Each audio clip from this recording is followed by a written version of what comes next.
On gère différents établissements et services sur tout le département. Handicap, protection de l'enfance et violences intrafamiliales majoritairement.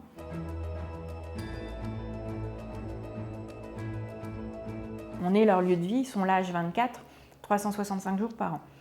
Et dans d'autres structures, on est sur de l'accueil ambulatoire.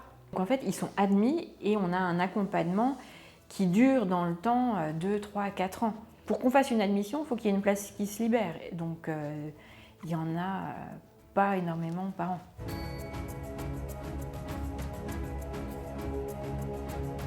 L'INS, ça a commencé moi avec Ressourcial, notre DPO, qui en 2020 avait fait un webinaire pour nous informer de cette réforme. Donc je savais à l'avance qu'il allait avoir cette nouvelle procédure et j'attendais que l'éditeur de logiciel le développe, puisque comme on est équipé d'un logiciel métier pour le dossier de l'usager, je n'avais pas à chercher d'autres façons de faire que d'attendre que notre logiciel soit prêt. On a tout déployé en même temps, puisqu'on a le même logiciel du dossier de l'usager sur toutes les structures.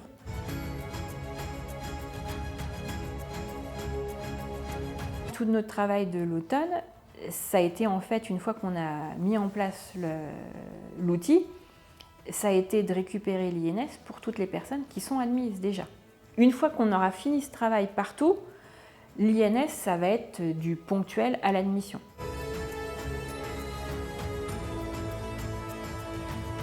La plupart du temps, on est sur une liste d'attente. Donc sans avoir rencontrer la personne et avoir tout le dossier administratif, on les crée déjà dans le logiciel, sur notre liste d'attente. Quand on admet l'usager dans le logiciel, il faut qu'on renseigne son numéro de sécu, sa date de naissance. À minima, on a des petites infos administratives à saisir dans le logiciel. On rentre dans la GED, la gestion économique électronique des documents. On rentre les différentes pièces, dont la pièce d'identité. Et ensuite, quand on est sur l'écran identité, dans le logiciel il s'appelle identité, on a un petit bouton obtenir INSI.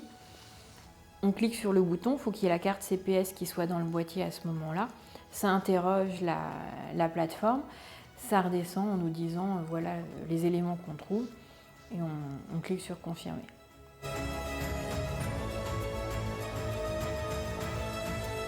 Actuellement, j'ai une bonne partie des établissements et services qui ont fait toutes les qualifications et il en reste encore qui prendront un peu plus de temps voilà, au fil de l'eau. On a des structures qui ont récupéré 100% de leurs identités.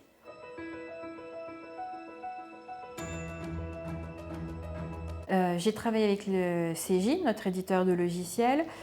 Donc on a préparé ça depuis le printemps, calé les dates de formation sur le mois d'octobre.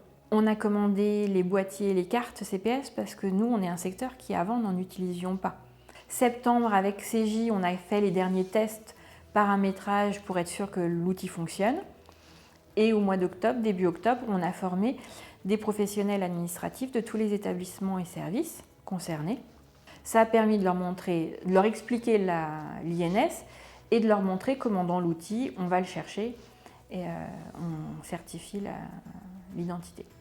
Donc c'était une formation d'une journée, on a fait 2 groupes sur 2 jours. Donc c'est la formatrice de CJ qui est venue.